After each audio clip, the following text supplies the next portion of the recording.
ওয়ালাইকুম।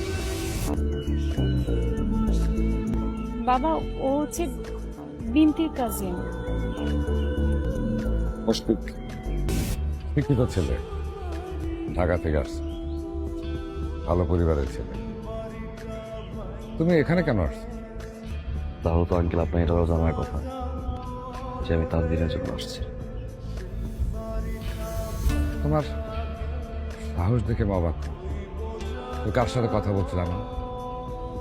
আঙ্কেল আপনি এই গ্রামের অনেক বড় একজন মানুষ, অনেক প্রভাবশালী, কিন্তু আঙ্কেল আমি তার দিনের বাবার সাথে কথা বলতে চাই। এই ছেলে, তুমি এই মুহূর্তে গ্রাম ছেড়ে চলে যাবে, তা না হলে নইলে কি আঙ্কেল মেরে ফেলবে? মরে যাওয়ার ভয় আঙ্কেল আমি করি না।